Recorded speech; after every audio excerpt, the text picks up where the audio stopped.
Hello and welcome to another video. So today we're taking a look at a blood deck. This is one that I have covered in the past, in about the start of the month, if you guys want to check that video out. It's a deck that I'm quite fond of and still even performing great right now in the current meta. Raven does an amazing job as a card. A lot of people were like, oh, why Raven? She's not that great. Honestly, I found her ping effects with the Midnight Vampire to be absolutely crazy.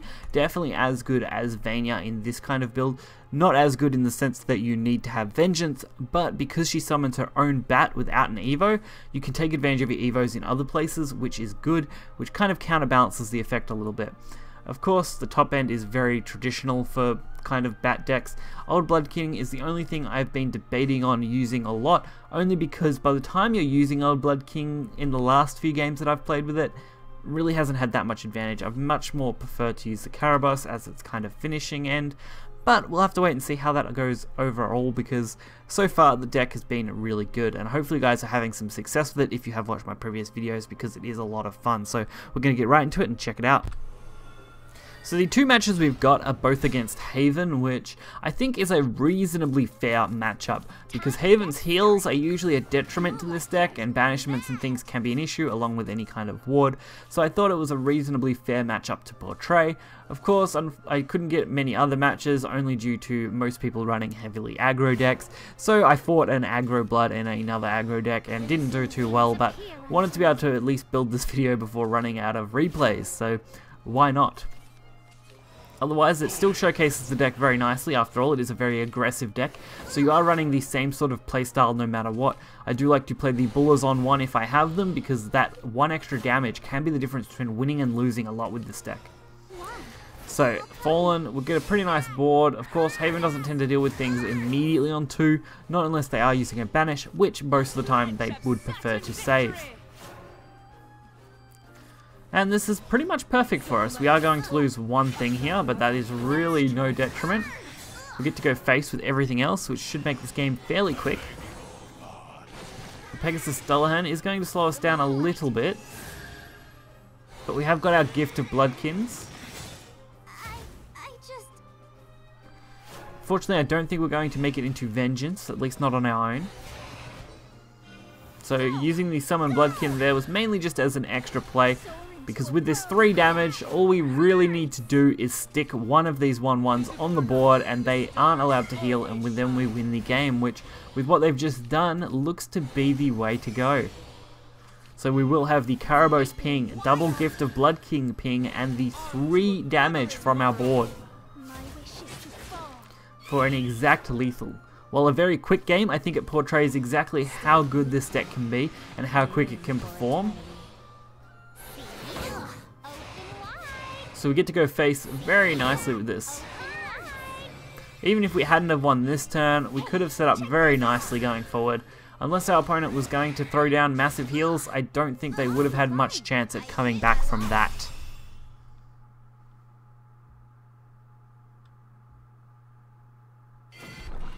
So as I mentioned, our next game is against Haven as well, although reasonably different enough, I guess, in the matchup itself.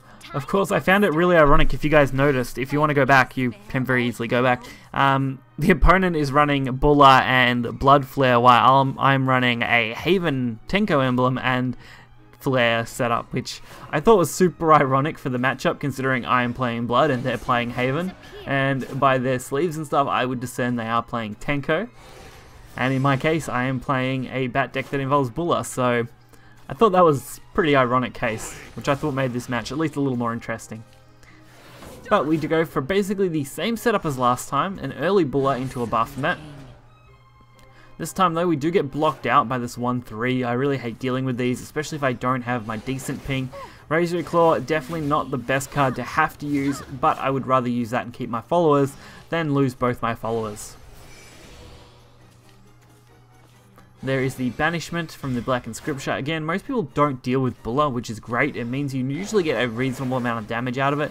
And Wolf is just a straight up 2 damage storm. It's a great card for that.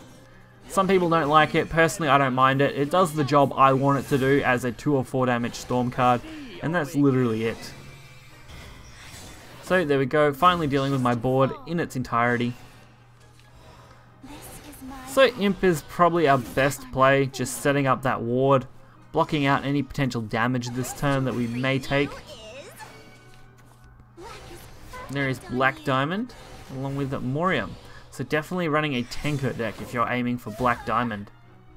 At least in my vision, that's what I see them normally going for. And we get to play our Carabosse, the Wicked Fairy. God, I love how this card goes. It was definitely the MVP of the two matchups here. Considering Haven will try to drag you into longer games normally, which, as you can see in this case, is the case. We're only at turn 6 now, but we are looking to go for at least a few more turns.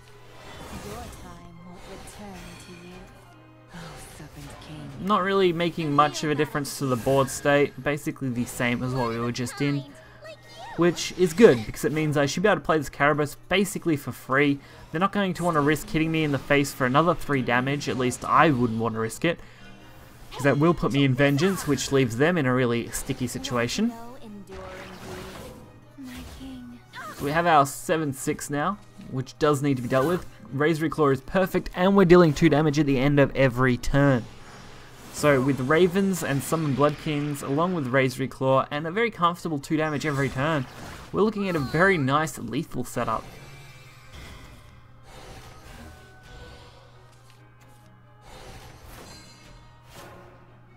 So we are going to try and secure this as best we can. I decided to go for the Razor to the face first, then just using a single Midnight Vampire, we set that up with 1 damage ping, along with a nice Spiderweb Imp. I could have went all in on the damage, but I don't think that would have got us lethal this turn. We would have been just short, so making sure I can secure the game next turn was much more important to me. Even if they decided to go for some healing, I don't think it would have been enough to help them.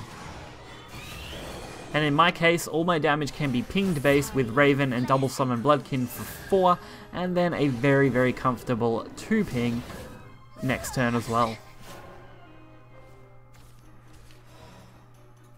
So there we go, Raven, Midnight Vampire, and Double Summon Bloodkin.